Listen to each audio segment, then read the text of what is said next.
Welcome to another episode of Satchats Short Stacks. I'm your host, Stewart, Bitcoin Dad. And today we have a book review. This is going to be the first one of many because I like reading books and I like reading books about Bitcoin. This one here is Going Infinite, The Rise and Fall of a New Tycoon, written by Michael Lewis. This is actually about Sam Bankman-Fried and the collapse of the FTX exchange. So I might even put that right there for now, whether that's in the shot. That astronaut cannot hold up a book that weighty. So here, how about this one? There you go. All right, so I just got done reading this book. This is the first of many, and I hope to build a little library of book reviews for you all. Obviously, including things like the Bitcoin Standard, but I already read that, and when I read it again, then I'll review it for you guys. I do think that a lot of pre-coiners are afraid of what we have seen so many times in the Bitcoin space, which is the collapse of exchanges that claim to have your Bitcoin and they just do not, right? Mt. Gox got hacked and lost most of its Bitcoin, but did not tell anyone and eventually collapsed. I think Celsius was another one that we've heard about on the show. There was a Filipino guy who lost some crypto or lost some Bitcoin. Short story long, when you are ready, we want you to learn how to take the Bitcoin that you've purchased on an exchange and get it off the exchange onto your smartphone, onto your laptop, into a cold wallet, right?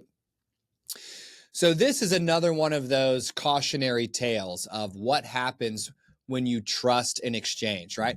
Bitcoin has never failed you, and Bitcoin never will fail you, but exchanges that custody your Bitcoin have failed you, and they will fail you again. So this book right here was really interesting for me, and I want to talk a little bit about why.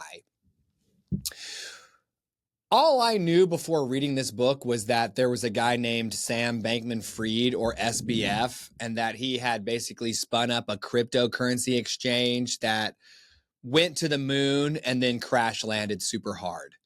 But this book really kind of goes into some areas that were fascinating for me to learn about. And if you're like number 40 Anna Bevan and you don't read books, you listen to books on audio tape. Or, if you're like my Uncle Mike, who's full on dyslexic and just watches videos instead of reads books, I'll just tell you what was cool about it.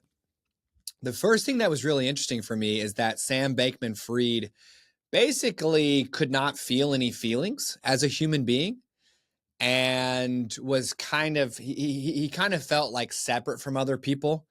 He felt like he couldn't, connect with people normally or naturally, and eventually adopted this like worldview that his life should like have a net positive impact on humanity. The name of the movement was called Effective Altruists. And basically what these people believed was, you know what? The world's not a great place. I can either make it a better place or I can go make a bunch of money and then pay other people to make it a better place. And a lot of effective altruists decided that they would do the second thing. So he went to university and eventually landed at a Wall Street trading firm called Jane Street. And as a trader at Jane Street, it was his job to make a bunch of money trading all sorts of different things. And they actually like paid the New York Stock Exchange to give them the trading information like a millisecond earlier than normal traders. And then they can use computers to like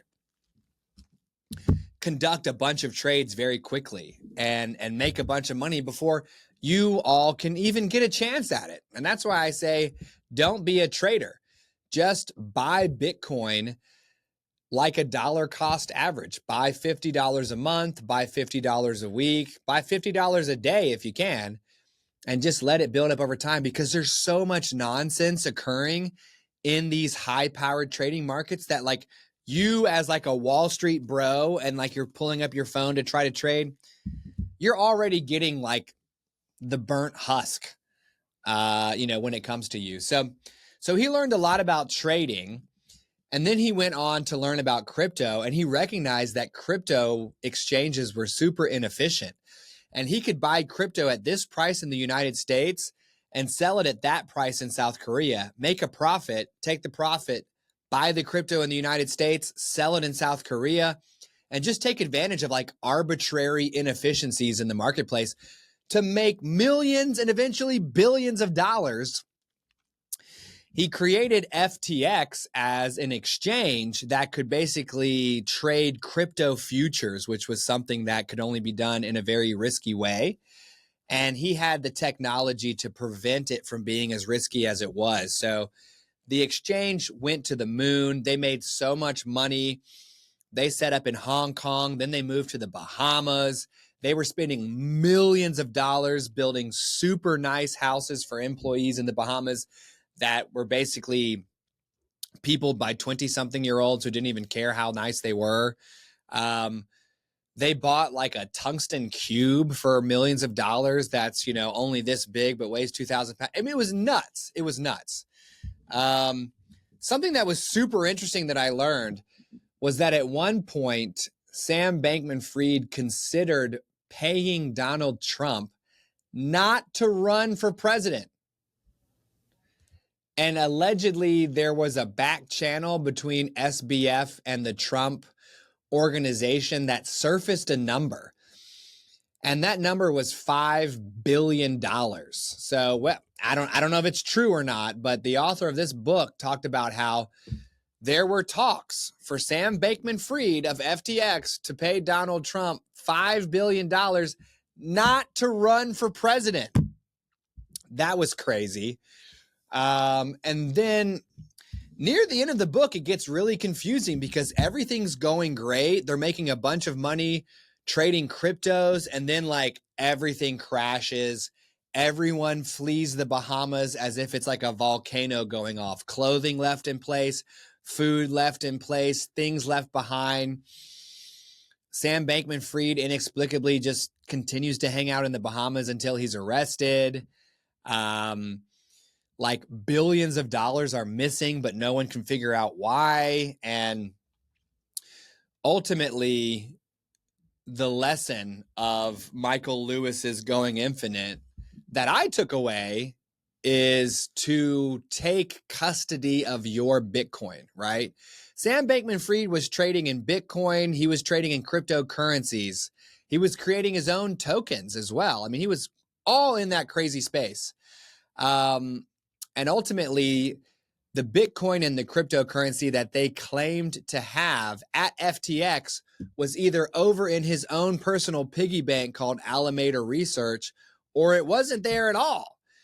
It's just funny business, okay, Satillionaires? It's just funny business.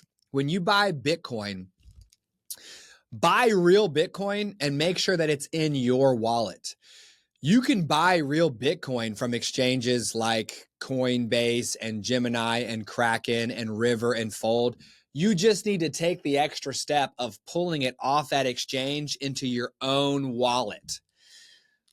Or you could go to Bitcoin Well, and their only option is for you to buy Bitcoin that they send directly to your wallet. It is a non-custodial exchange, and that's one of the things that makes it different.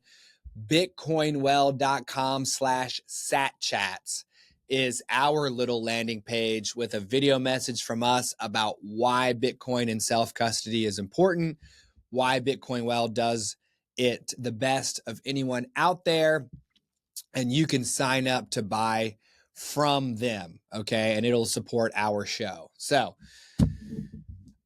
I'll also say Michael Lewis, he wrote a pretty good book. I think it's clear he does not understand Bitcoin to the level that we understand Bitcoin, but this cautionary tale is still a really fascinating one for you to read.